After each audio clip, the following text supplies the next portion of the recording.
Luke, you guys are feeling a lot better than Bills fans today. I mean, not the best performance. Josh Allen was under constant duress, sacked 8 times. He was just running around for his life last night. That Houston D is nasty, but the Bills 7-4, the division might be gone. How do you feel about Buffalo at this moment? AK, the reality is you could get into like the weeds of this thing, but we're thin on defense to start the year, and they've lost their best players. Ed Oliver, the big signing of Michael Hoyt, obviously as well. It's tough to come around that. And you were watching right now, Spencer Brown. He's an unbelievable offensive line, but he's playing with one arm yesterday, and you got to respect the toughness. But he couldn't get it done against a great pass rusher in Will Anderson Jr. with only one shoulder. So this defense for the Texans are real, and I know that right now everyone's cold on the Texans, and there's you got to look at the recent success they've had where they started 0-3, I believe, and they've won 6 of 8, and their defense is statistically the best defense in the league. I will say this, as far as the Bills' defense, when they're banged up like this, I have found in the past that McDermott can really game plan and help them out.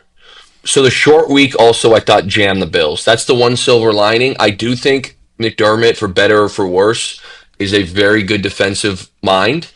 So having a full prep week would have helped them against the Texans. But it's tough sledding, man. They don't have the Johnnies and Joes. Everyone wants to talk about the X and O side and Joe Brady, where it's like, Kincaid's out. So who are you throwing the ball to? Honestly. Keon Coleman's a healthy scratch.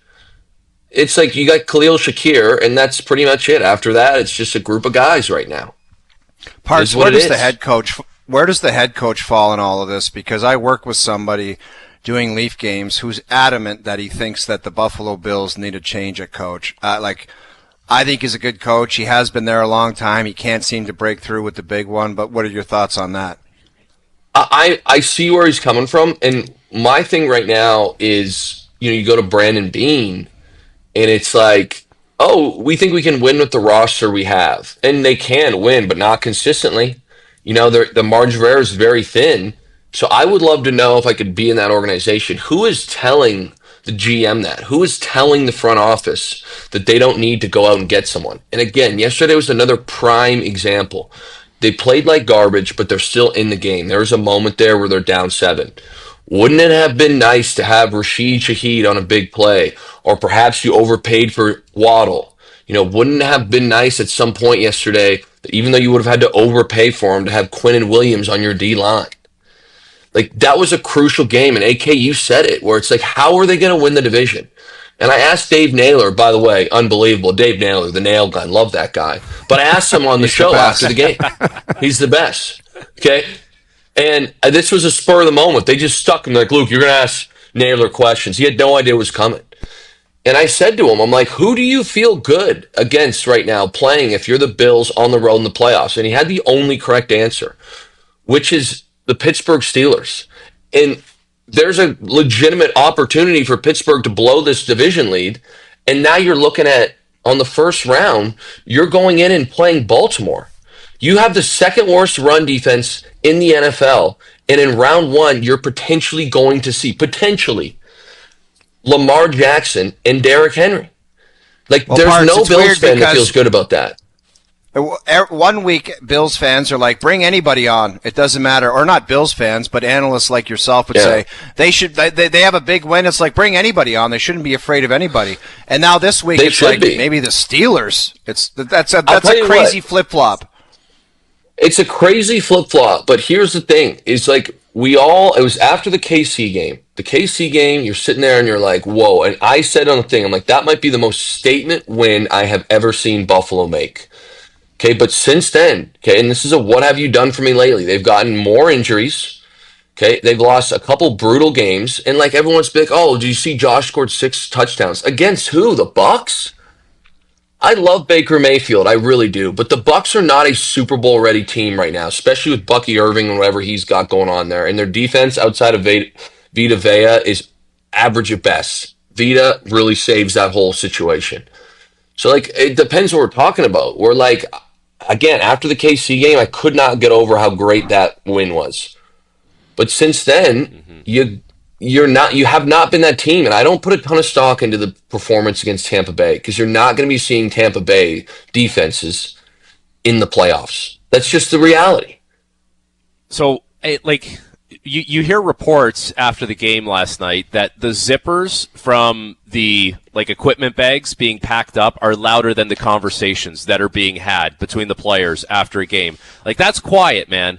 And listen, things can turn around, sure, but you've been in a lot of locker rooms. When it's like that, and it's like a morgue after a game, is it not way less likely for things to turn around when that's the kind of morale that everyone's walking around and carrying?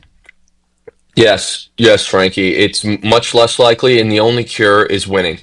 There's no hugs, oh, we're still boys. It's like, I don't care how toxic or how friendly or what part of the spectrum you're on.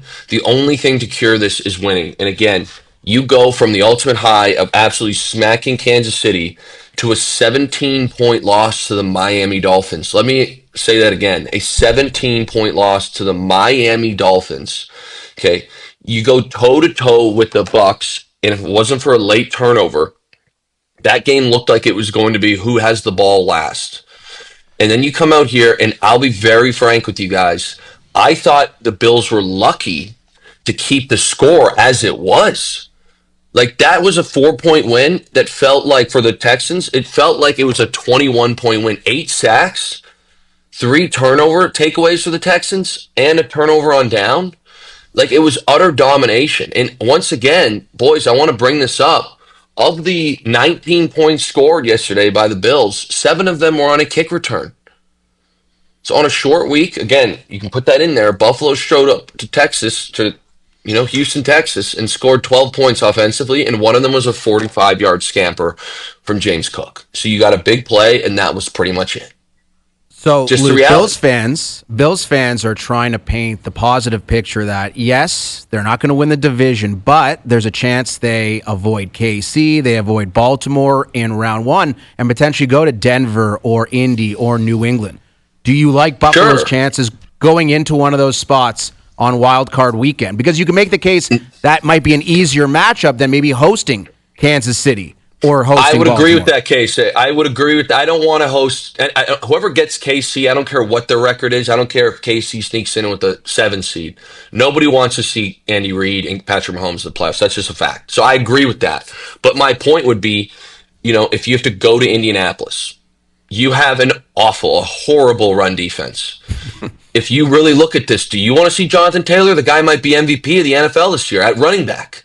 So I don't love that matchup. Now you go down the board here. Denver, the second best defense in the NFL. Did we see how we fared against the first best defense in the NFL?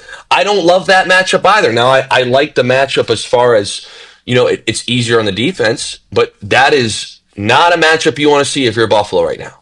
So, again, I think the only one you're feeling good about, okay about, is going into Pittsburgh.